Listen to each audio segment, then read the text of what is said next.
budget year 2016, and to back this with evidence, if you read the budget statements of 2017, the mid-year budget statement of 2018, and the mid-year budget statement of 2019, the full budget, you will see that page 7, paragraph 14 of the 2017 mid-year budget put that figure at 9.3% of GDP, and not what you quoted.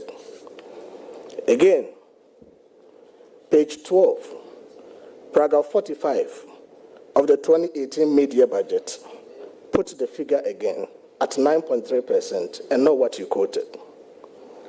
Lastly, page 3, paragraph 14 of the 2019 full budget statement puts the figure at 9.3%, and not what you quoted. Where did you get that figure you quoted from? Would you consider apologizing to the Vice President, Dr. Mahamudu Bawumia, and Honorable Nominee, former Vice President? Honorable Dr. Gideon Boako, it doesn't lie in your mouth to ask the nominee to consider apologizing. So withdraw that from Thank your you, Mr. question. Chairman. I submit to your guidance on this. Honorable Nominee, my question is, you know the enviable office of the Finance Minister that potentially you're going to occupy should come with utmost integrity, and in your capacity as minority spokesperson, you misled the public with wrong public data.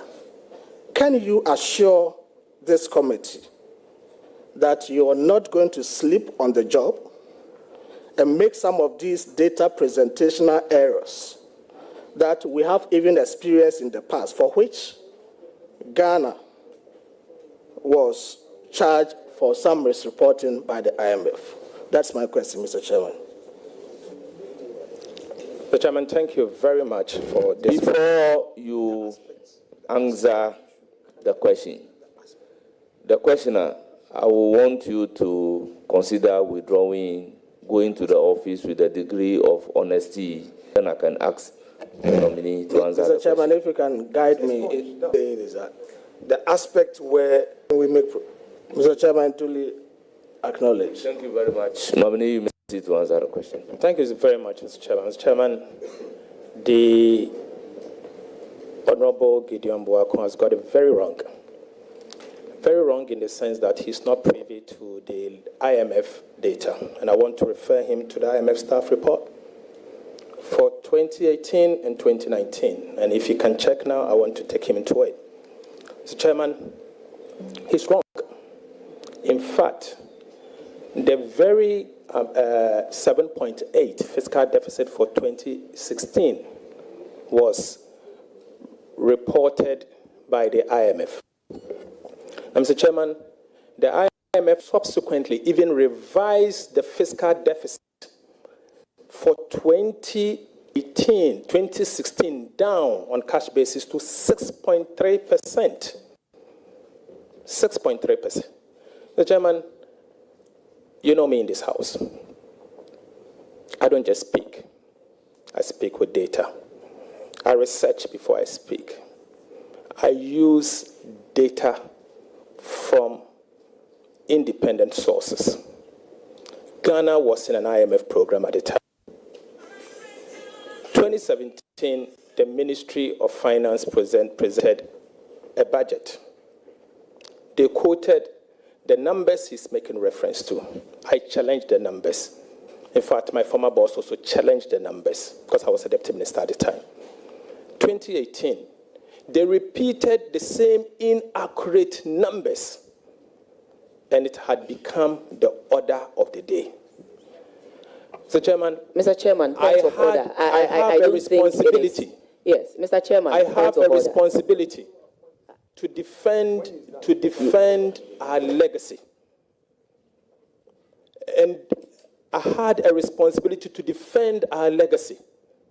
And in defending the legacy, I actually decided to use data from independent sources, the International Monetary Fund. And in doing so, the IMF presented this data. Mr. Chairman, I'll give you this. This is a dashboard I asked the Ministry of Finance to tabulate for me. Ministry of Finance's own data. I did not compute this data. It's coming from Ministry of Finance. According to the same Ministry of Finance, the fiscal deficit, cash basis for 2016, was 6.3% of GDP. Mr. Chairman, this is not coming from me. So the 7.8%, I was extremely charitable, extremely charitable, because I've weighed off 1.5% of GDP. Because that was what the Ministry of Finance has reported. They gave it to me this morning when I asked for it. This is coming from the Ministry of Finance. So there's no basis for me to apologize. I stated the fact. I stated what is coming from the IMF, what I had earlier on objected to, and I've asked the government to consider relook at the numbers again. Thank you, Mr. Chairman. Thank you very much, Honorable Nominee. We indicated earlier that he doesn't have the power to ask any nominee to apologize. It doesn't lie in his mouth, and it was withdrawn. So I will move to the next questioner, member of the committee, Honorable. Mr. Chairman, I will seek your leave for a point of order. My brother and you are taking the point of order on who? Which matter are you taking the point of order on? On the matter he just put on the table that consistently Ministry of Finance presented wrong data. Under what order are you coming? Mr. Chairman, I have to put this on record that he's saying that consistently for 2 years, Ministry of Finance presented wrong data. You were a member of parliament at that time. We were all members of parliament at that time.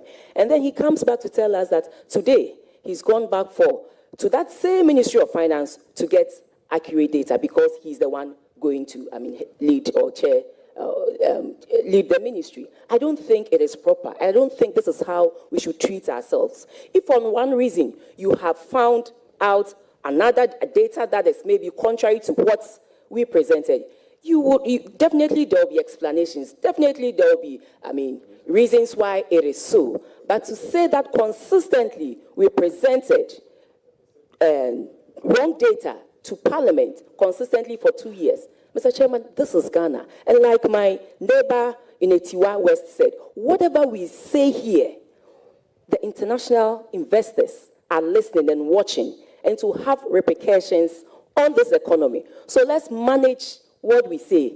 We are not saying don't speak the truth, but you cannot say that consistently for 2 years, Ministry of Finance presented a wrong data here. Mr. Chairman, I expect you to do something about it. Thank you very much. I will not allow the nominee to answer. That is not a question. It's a commentary. May we proceed? Honorable Mr. Chairman, respectfully, you have to do something about it because you were a member of parliament at that time, and they are saying that we, members of parliament, watched while wrong data was being presented. Honorable Patrick Obama, Honorable Abna Useasari, you are out of order. Mr. Chairman, respectfully, you have to do something. Put your microphone off. Honorable Patrick Obama, it's now your turn. Chairman, you have female members on this committee, and I believe you must protect the ladies on the committee, Mr. Chairman. Mr. Chairman, Abna is your colleague and a female member on the committee, so we must do her some. Thank you, Chairman. Thank you, Chairman, for the opportunity to ask some questions. Let me use the opportunity to congratulate my good friend, Honorable Kasiel Atoba Forson, for his nomination as Finance Minister Designate.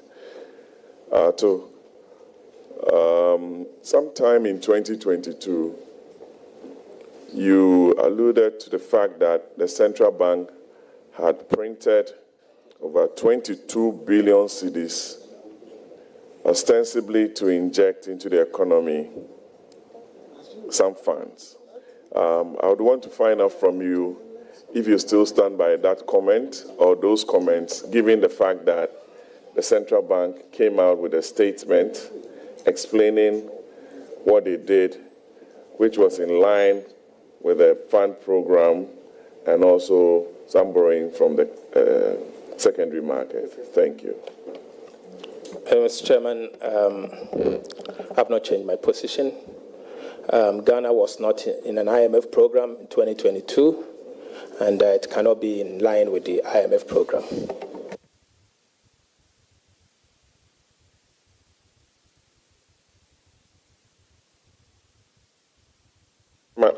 I didn't get the answer correctly from my good friend. Honorable nominee, can you repeat your answer? Mr. Chairman, he said what the central bank did was in line with the IMF program. Ghana was not in an IMF program, and I stand my position that the central bank indeed engaged in monetary financing, in other words known as money printing. Much for repeating your answer. Your second question.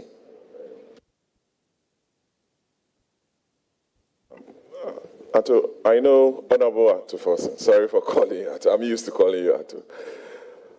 You are someone who loves to read a debt report. And you've always engaged me on the debt report from the Ministry of Finance. May I know your thoughts on the debt report, particularly 2022? Reading from the previous debt report, the public debt, as it stands now, increases with the depreciation of the cedi. About 90% of the increase in our external debt was due to the cedi's depreciation, which is mainly outside the purview of the central bank or the Ministry of Finance. What are you going to do differently to ensure that exchange rate depreciation do not have a very negative effect on our balance of payments? Thank you. Thank you, Honourable Member. Honourable Nominee, your answer to the question. Mr. Chairman, thank you very much. Mr. Chairman, yes, this House always considers the debt report. The Finance Committee always considers the debt report. We started raising the red flags and asked the minister to act far back 2020. In fact, we deepened our call in 2021 and asked the government to act immediately. Our major concern at the time had to do with the exclusion of certain lines. ESLA bond, Sino-Hydro loan, Dache bond, and many others. And we said, what they are doing is wrong. And that as long as you are going to use government revenue, public revenue to repay this debt or service the debt, you should count it as part of the debt. So the debt that they were reporting excludes some of this debt that I've mentioned. We were ignored. But in the end, when Ghana went into the IMF program, we were compelled to add Sino-Hydro loan to the public debt. We were compelled to add ESLA bond to the public debt. We were compelled once again to add Dache bond to the public debt. So we came back to the basics. We in the NDC felt vindicated, but we don't seek that. We think it provides a very excellent lesson for all of us in the way we report our debt. Fast forward, that is why the NDC, we've pledged in our manifesto to establish an independent debt management office so that we can report our debt in a very transparent manner to avoid past mistakes and to move on. The exchange rate issues you've mentioned are very genuine and very germane. Yes, as long as you borrow in another country's currency, foreign currency, when the cedi depreciate as against those currencies, because you express it as, in your currency, it will have an impact and so your debt will be going up. But remember, it's also your responsibility to manage the currency, and it's not someone else's responsibility. And Central Bank, the Bank of Ghana, has a role to play in the management. In fact, they have to manage the currency and stabilize the currency. But the Ministry of Finance has a role to play. So the behavior of the fiscal authorities will have some positive or negative transmissions at the monetary side. And so together, we have to do it. When approved as minister, I will work or coordinate effectively with the Central Bank for us to be able to anchor the city together, so that between the Ministry of Finance and the Central Bank, we can anchor the currency. That must be done. I strongly also believe that monetary finance must be eliminated. We've done it in the past in 2016, and monetary financing has a role to play in the inflation that we saw in 2016, and the city that we saw depreciating to a level that you are talking about. So we need to work together and find a way to deal with the concerns that we've raised. I'm committed to that, and we'll work to do that. Thank you. Minister, there's just a question to the chairman. I know there are some cocoa farmers in and around Ejuma Kwenya and Esiam. Asin area, Denchira, Ashanti, Western North. They are all listening to you. And they would want to know from you as Minister of Finance, because under the previous administration, Cocoa Board was moved from the Ministry of Finance to Ministry of Agric. People had issues with it. They want to know from you, from a cocoa growing area, whether you are immediately going to increase, as promised, the producer price of cocoa to 6,000 Ghana cedis per bag, as promised. Thank you very much, and I wish you the very best, Ato. Thank you, Mr. Chairman. Mr. Chairman. Go ahead, please go ahead. Mr. Chairman, as we speak, the chairman of the Producer Price Review Committee is the Minister for Agriculture and not the Minister for Finance. The government changed the position. In fact, President Akufo-Addo brought a bill to the House for us to consider and change it. Until that changes, I will not be the chair of the Producer Price Review Committee for me to commit. But what I can say is that, you know my passion with cocoa. I do not have a cocoa farm myself. I've fondly spoken about cocoa, and everyone knows that. I think the cocoa farmer must be prioritized. One of the reasons why our cocoa is going down is that we are not paying the cocoa farmer a fair price.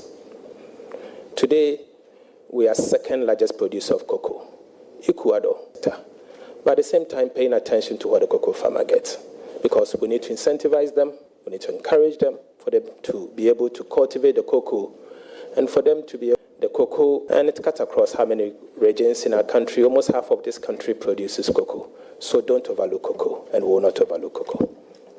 Minister, thank you very much. Just to give you some information, yes. that committee is co-chaired by the Minister of Finance and the Minister. So you have a voice. Right from the word go, you have a voice. So that even empowers me stronger. Thank you very much. And my passion will always come to play. Thank you. It's now the turn of Honorable Governor Kwame Abuja, the Majority Chief Whip. Chairman, thank you. I also want to take the opportunity to congratulate my boss, the Majority Leader, Honorable Kesel Atoba Forson. Working with you as your whip, I have no doubt you are cut for this job. You are a personality determined to achieve results, and you are selfless, and you love your country. I believe with you in the chair, we all desire as a people of this country. Chair, I have an observation. I haven't served long enough on this committee, but I have this to say. This is the longest vetting of a leader since I entered Parliament. though my very good friend, the respected minority leader, made the point that there's a convention that leaders are vetted differently. And I was here when even the deputy majority whip at the time, Honorable Lydia Alassane, was vetted.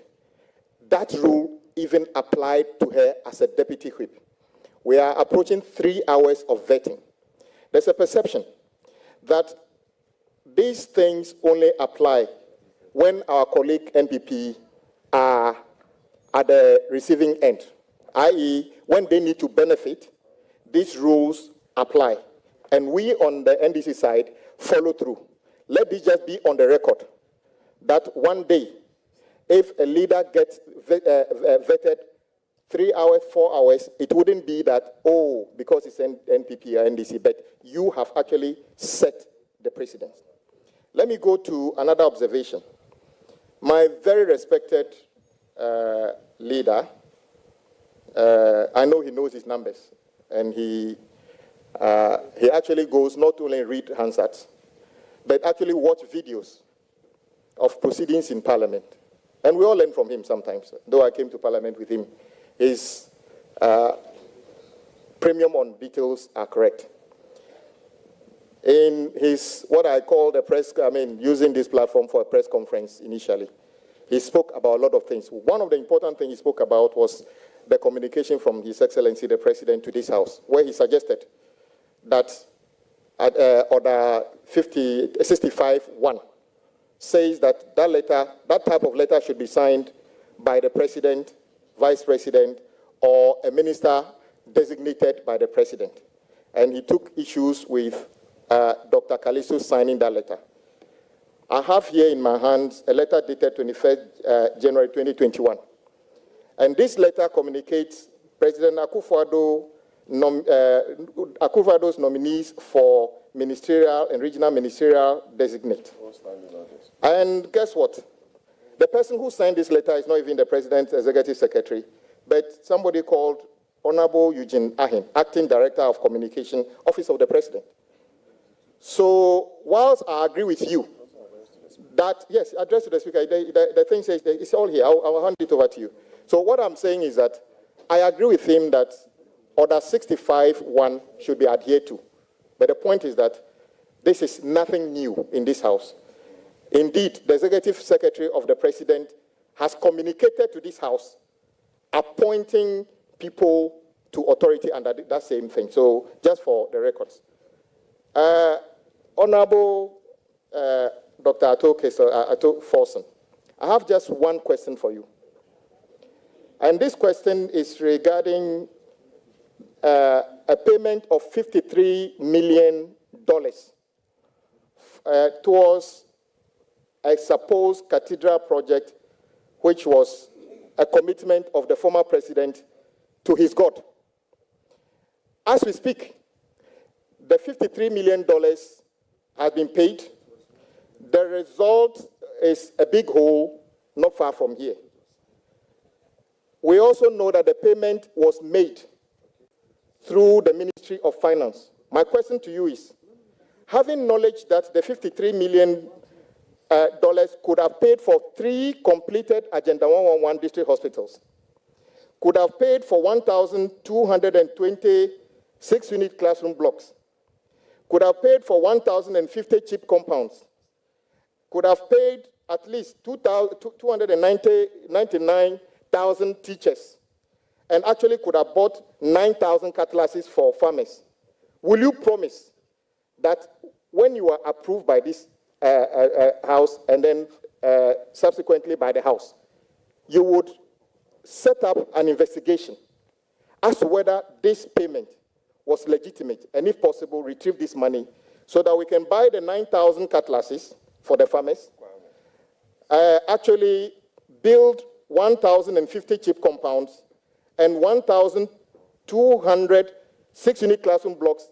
Hopefully, Adaklu will get some of the 6-unit classroom blocks because we still have schools under tree. Will you make a commitment to make sure that this $53 million, which many Ghanaians believe was a waste, would become something that can benefit the ordinary people of this country?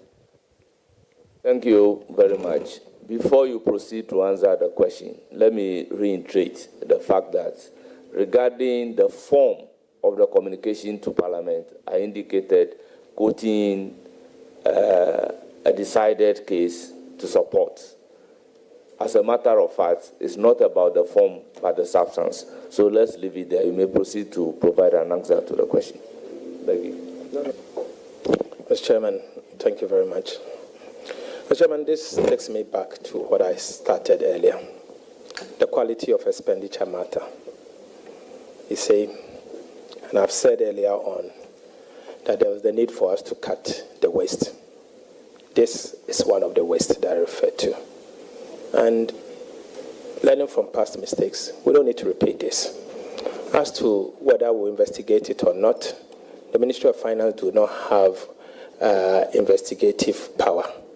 It is the government, and based on the government agenda to investigate. I attend the Office of the Attorney General and the newly established ORA.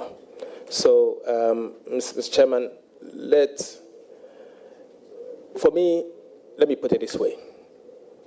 There are bitter lessons we have to learn from some of these expenditures and what it has done to all of us as a country and what we have gone through together, because in the end, we ended up borrowing, and we borrowed into an unsustainable pit to the extent that we had to give domestic bondholders haircuts,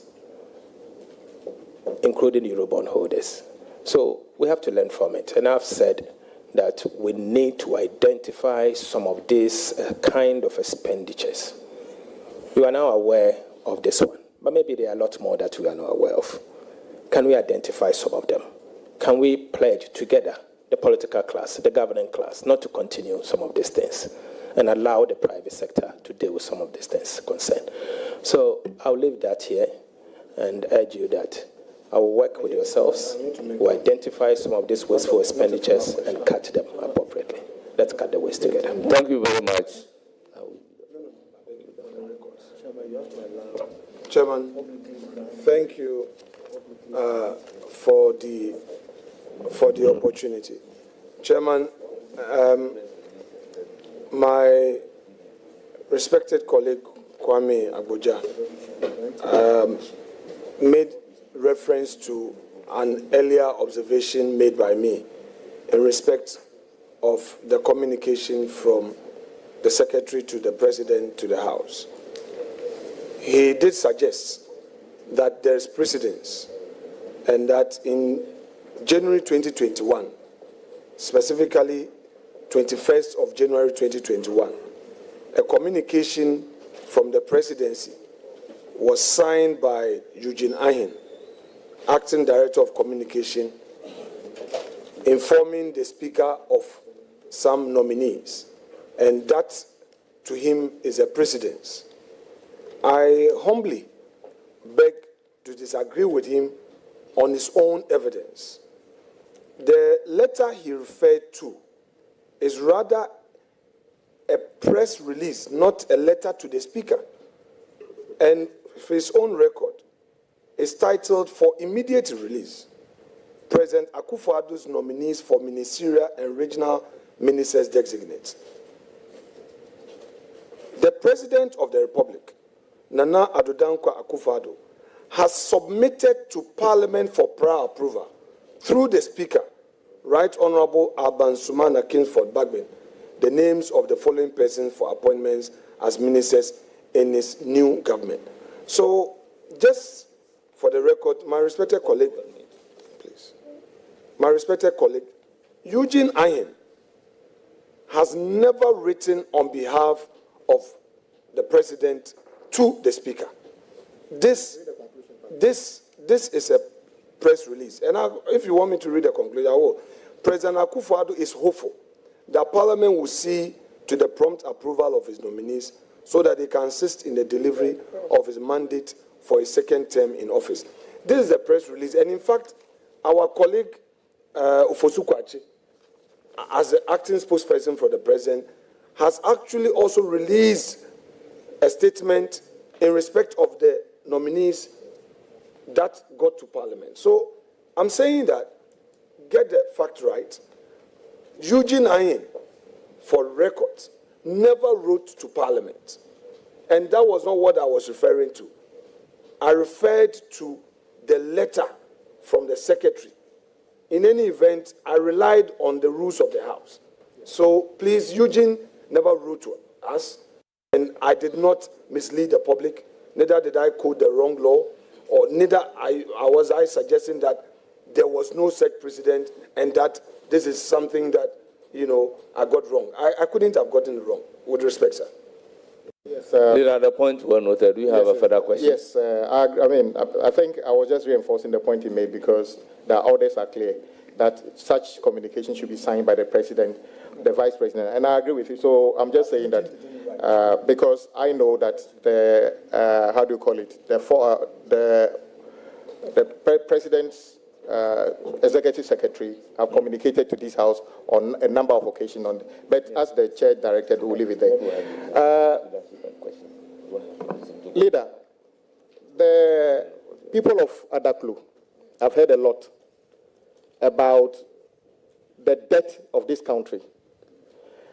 We have heard you say sometimes if we were to share the debt, my auntie Peace, would have to pay 20,000 Ghana cedi as part of our debt.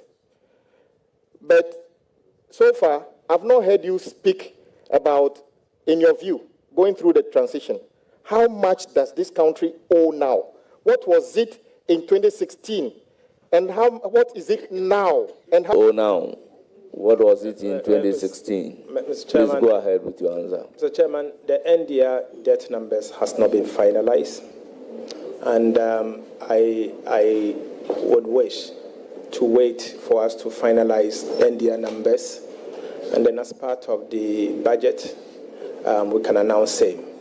And maybe His Excellency the President, during his State of the Nation address, will have to announce those accurate data. For now, I will urge that we wait until they finalize NDR numbers because the fiscal fits into the debt, and so we'll be able to know exactly what is Ghana's public debt. I don't want to say something and change my position tomorrow, so I beg that you leave that to the NDR numbers. Thank you. It's now the turn of the Deputy Leader, Honorable Patricia Apiaje.